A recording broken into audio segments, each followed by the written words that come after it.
নমস্কার বন্ধুরা, আজ আমি আপনাদের ধাবা স্টাইলে টেস্টি চিকেন কারি তৈরি করে দেখাবো। তার জন্য এখানে আমি 1 কিলোগ্রাম চিকেন নিয়েছি। আর এই চিকেনটার পিসগুলো দেখুন বন্ধুরা, আমি কিন্তু একটু বড় সাইজের নিয়েছি।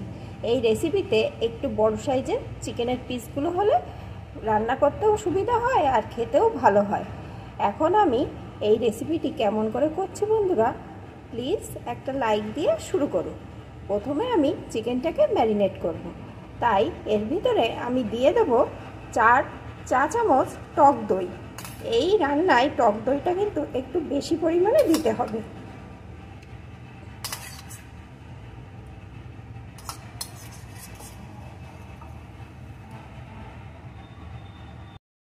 দিয়ে দেব একটু লঙ্কা গুঁড়ো, একটু হলুদ গুঁড়ো, লবণ। এখন আমি এই সমস্ত কিছু দিয়ে চিকেনটাকে সুন্দর করে মাখিয়ে নেব। অফ ক্যামেরায় আমি হাতের সাহায্যে সুন্দর করে চিকেনটা মাখিয়ে নিয়েছি। আর বন্ধুরা, আমার টক দইটা আগে থাকতে ঘরে ছিল। টক দই ঘরে থাকলে টকটা যেহেতু বেশি হয়, তাই আমি এখানে 4 চামচ টক দই দিলাম।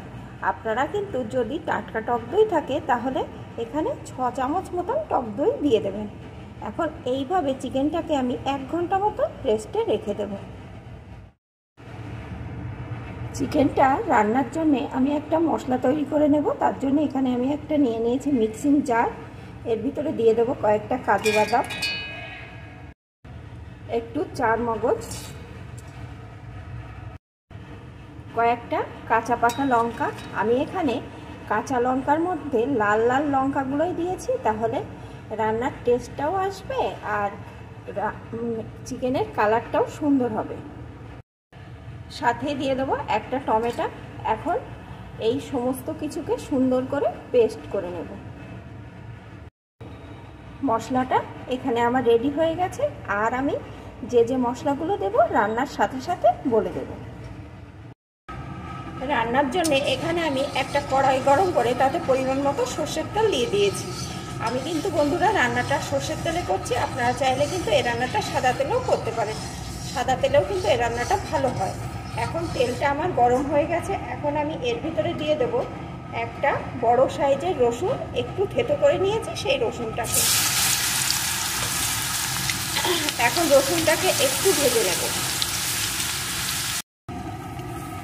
রসুনটা একটু ভেজে নিয়ে এর ভিতরে দিয়ে দেবো আমি 2টো বড় সাইজের পেঁয়াজ, একটু বড় বড় করে কেটে নিয়েছি সেই পেঁয়াজ কুচিটা। এখন রসুনের সাথে পেঁয়াজটাও ভালো করে ভেজে নেব। পেঁয়াজ রসুনটা আমি ভেজে নিয়েছি। দেখুন বন্ধুরা, পেঁয়াজের কালারটা কিন্তু চেঞ্জ হয়ে গেছে। একদম পুরোপুরি কিন্তু লাল কালার করা যাবে না, এরকম একটু ভাজা ভাজা হলেই হবে। এখন আমি যে মশলাটা পেস্ট করে রেখেছিলাম ওই মশলাটাকে এর ভিতরে দিয়ে দেব।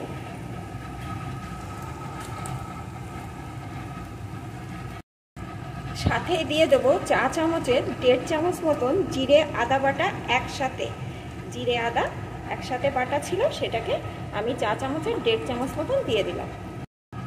দিয়ে দেব 1 চা চামচ ধনে গুঁড়ো, সাথে দিয়ে দেবো একটু হলুদ গুঁড়ো আর স্বাদ মতো লবণ। হলুদ লবণটা কিন্তু মাংসে মাখানো আছে, সেই বুঝে এখানে দিতে হবে। এখন সমস্ত কিছুকে সুন্দর করে কষিয়ে নেব। মিডিয়াম টু লো আছে মশলাটা আমি সুন্দর করে কষিয়ে নিয়েছি। দেখুন বন্ধুরা, মশলার উপর দিয়ে কেমন তেল উঠে এসছে। এখন আমি এর ভিতরে ম্যারিনেট করা চিকেনটাকে দিয়ে দেবো।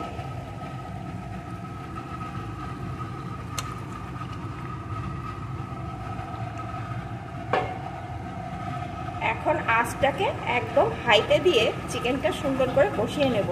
যেহেতু টক দই দিয়ে ম্যারিনেট করা ছিল, চিকেনটা দিয়ে কিন্তু অনেকখানি জল বেরিয়ে আসবে, তাই হাইতে দিয়ে কষাতে হবে, তাহলে জলটাও শুকিয়ে যাবে আর কষানোটাও সুন্দর হবে। দেখুন বন্ধুরা, চিকেনটা থেকে কতখানি জল বেরিয়েছে। এখন কিন্তু সমানে এইভাবে কষাতে হবে আর এই জলটাকে সম্পূর্ণ শুকিয়ে নিতে হবে, তাহলেই চিকেনটার টেস্টটা ভালো আসবে। আর এই জলটা শোকাতে শোকাতে চিকেনটা কিন্তু অনেকখানি সিদ্ধ হয়ে যাবে।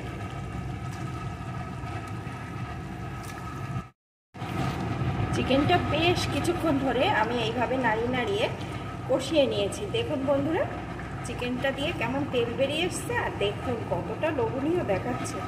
আর আমি বড় পিস এখানে নিয়েছি কেন, কারণ অনেকক্ষণ ধরে যেহেতু কষাতে হয়, টক দই দিয়ে ম্যারিনেট করা, জলটা যেহেতু শুকিয়ে ফেলতে হবে, তখন কিন্তু চিকেনটা একদম রান্নার সাথে সাথে গলে যাবে। এর দিয়ে একটু বড় করে পিস করে নেন, তাহলে রান্নাটাও ঠিকঠাক হবে আর চিকেনগুলো গোটা গোটা থাকবে। এখন আমি এর ভিতরে দিয়ে দেবো একটু গরম জল। যে যেরকম গ্রেভি রাখবেন সেই পরিমাণে জলটা দিয়ে দেবেন। আর অবশ্যই কিন্তু মাংসে গরম জলই দেবেন, তাহলে দেখবেন মাংসটা ছিটে হবে না, সুন্দর গলে যাবে। এখন আরও কিছুক্ষণ ফুটিয়ে নেব।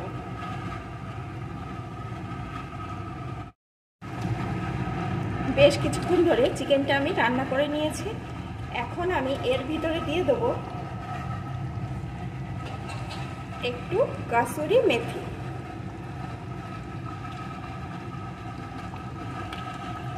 আর তার সাথে দিয়ে দেবো গরম মশলার গুঁড়ো।